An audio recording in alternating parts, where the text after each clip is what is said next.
Good afternoon, Boat Club membership. It is Thursday, October the 5th.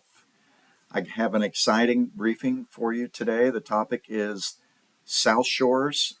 There's a lot of fun stuff to report. That's why I'm coming at you unshowered with bad hair, because I'm too excited to put this off and take a shower first and get all prepped and pretty, because this is an important one. In fact, I got a lot of charts and maps and slides to show, so it might even be better viewed on a PC where you can really see some detail if you are so inclined or interested. So first of all, let me just say that collectively, all of the work that seemingly we have done and accomplished this year of 2023 has really paid off for us. We've double-ended the effect from our participation in this entire process of democracy, having our voice heard, giving our input, and it turns out that our city officials and our committees that are there to make proper decisions listen, and the end result of that, when I talk about double-ended, the first is we have pumped the brakes on the De Anza Natural projects, and we have, in addition, seemingly have accelerated the South Shores General Development Plan.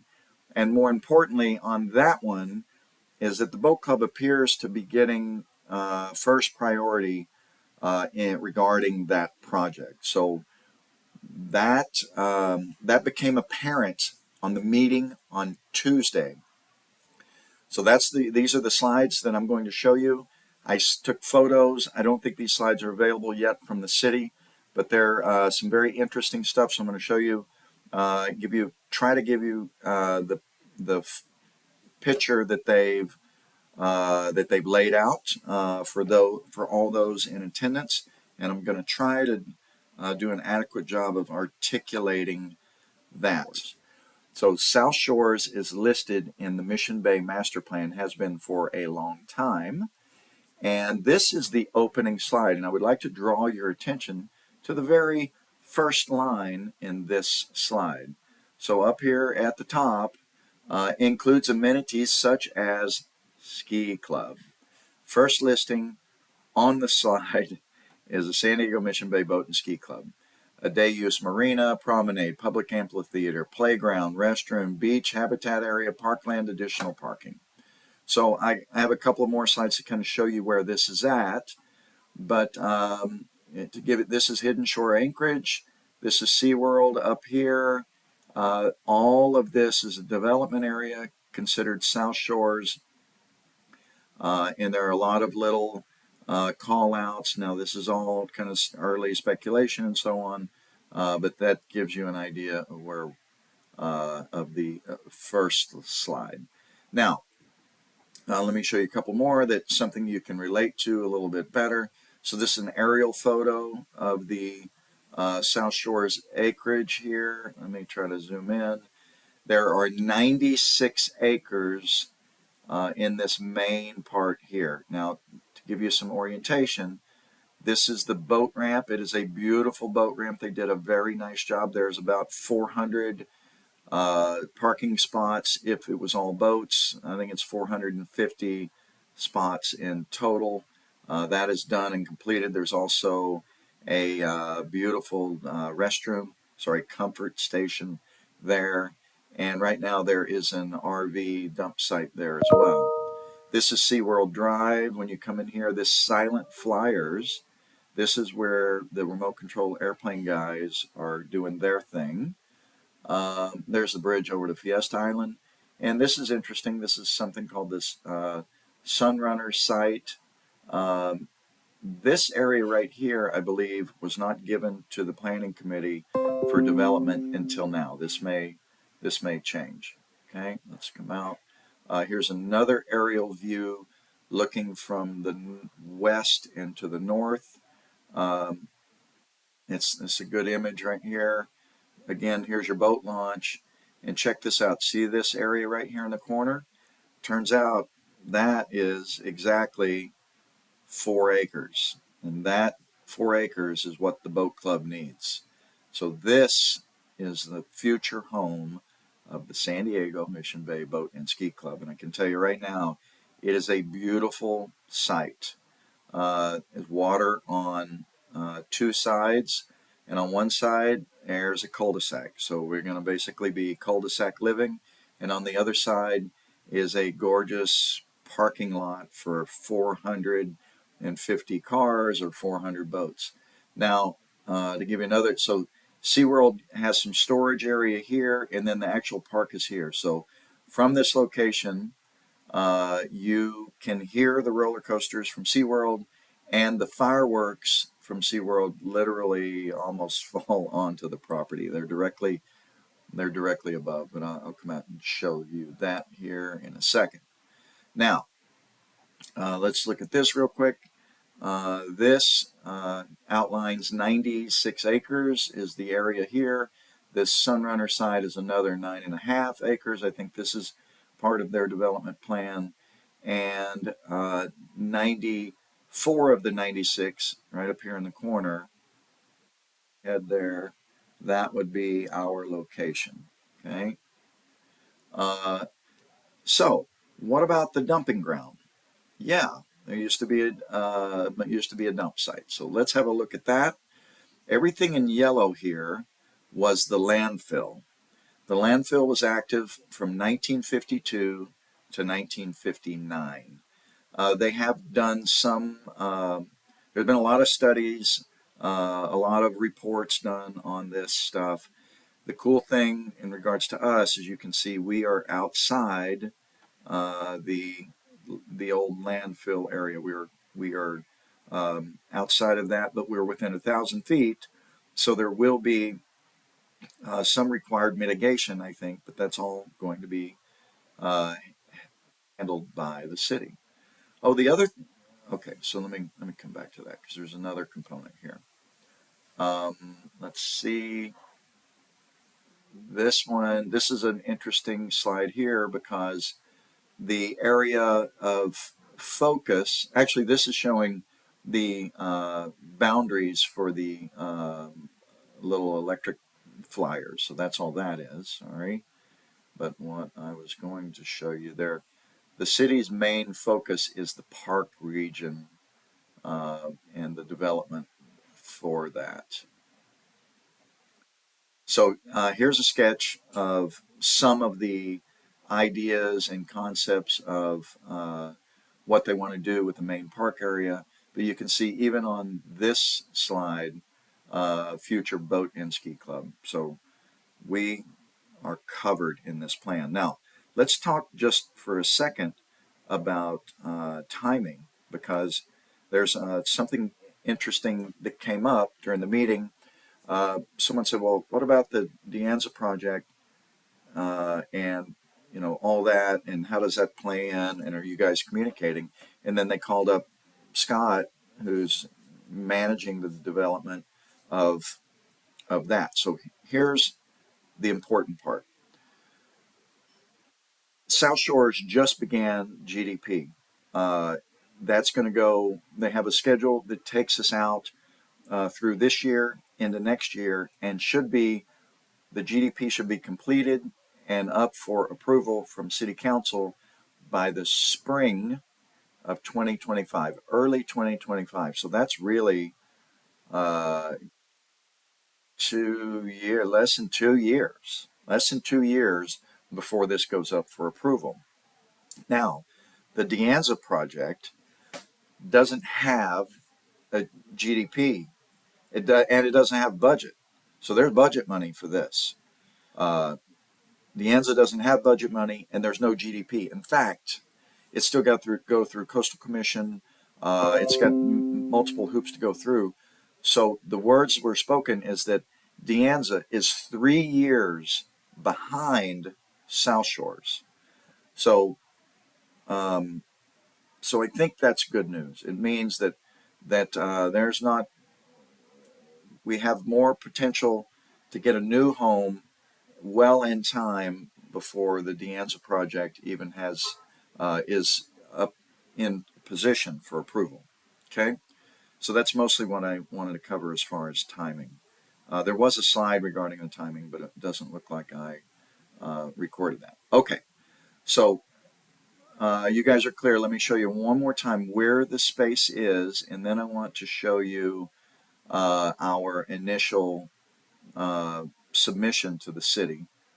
Okay, all the South Shores here, we're right here in this corner, 4 acres, 3.85 acres in that corner. So let me show you what we submitted as just a general like for like layout so they can start working on it. By the way, if everything works out well, city will essentially pay for this, right? They're definitely going to pay for making sure we have a safe landing spot. Let's see if I can get this zoomed in a little bit. Hopefully you can see this. Now, recognize the cul-de-sac. This is Mission Bay to the north, and what you don't see is there's a water line on the east side of the property as well. This sidewalk is existing. It circumnavigates the entire property, goes all the way around down to this cul-de-sac. By the way, this cul-de-sac is a beautiful viewing spot for fireworks. The fireworks are launched immediately in front of that, right on the water. Now, what you see in here, and I have a different image of this is boat storage. We drew in 116 boat parking spaces and 78 parking spaces over here. What you see is a like for like. We have 3,400 square foot Chandler Hall. See if I can zoom in. And the bar is here. Of course, this is just space allocations at this point. So, and then we have a large open area for our outdoor activities. Not shown here is the boat ramp or a dock that will be on the east side of the property.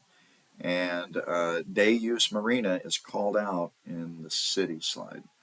Let's go back to this one that may be a little easier to see. All right, so this is going to be turned 90, but you'll get the idea here. So we've shown, you're going to have access to be able to pull a vehicle and a trailer in here, and then this is shown. The city requires some emergency egress, and we also have an offset from the property line. So we've just started making some assumptions and then fitting everything in there. This is your grassy area. Right now we have almost 21,000 space event for concerts on the lawn, everything that we do outdoors. We also have a bunch more over here. And this is the bar and event and galley, our event hall. Likely these are going to get reversed and mirrored where the bar will be waterfront.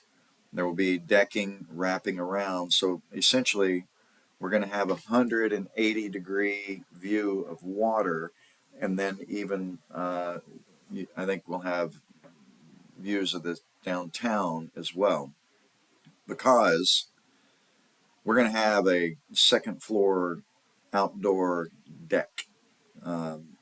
Observation deck. That's part of the basic fundamental dream, and so that's it. So of course all this is doing now is giving the city an early view of our minimum requirements. Now, as we move forward, clearly we're going to set up stuff probably in the event hall where we kind of show the space as we get closer, I think, and have a list of what we're considering, and we're going to seek notes and suggestions from everyone. In fact, I think between now in the next 6 or 8 months, we'll probably even have some open forums to hear from everybody, because this is your club, right? And if we are indeed going to need to move, then we want it to represent what our membership wants. And so that's the full intent. Paying for it, I don't think it's going to be a problem. I think we don't yet know how much will the city just do a foundation, or are they going to erect our buildings? Are they going to install equipment in the buildings? These are questions that we are working on. There is apparently budget money. There has been, we have seen at least one document that seemed to show that rent money that we've been paying may be getting allocated towards a relocation fund over in South Shore. So that's kind of it in a nutshell. It's good news. I haven't talked to our land use attorney guy recently about the potential lease extension. What we really want in the short term is a 5-year lease extension. That's going to help us in a lot of different ways. And after that, of course, that's when we start talking about, you know, more about the relocation and the funding of that thing. So that's what I got. Again, all positive news. Of course, if we had our way, I still don't think we would move, but it looks like the advantages of moving are at least a day use marina, probably with any luck some slips that we can collect revenue on. A slip in the water is 4 times what a dry storage slip will bring. And it's a beautiful property. The prevailing winds do come out of the northwest, and so it'll be a windier property than what we have now. But other than that, we're gonna try to account for that and how we place and locate items, of course. But other than that, it looked pretty good. It looked pretty good. So if you got questions about that, I mean, I'm not an expert. It's early. There will be some slides on the city's website at some point. I'm told that you may be able to refer to that. But so far, it looks like the future of the San Diego Mission Bay Boat and Ski Club is bright and secure. That's all I got. We'll see you guys later.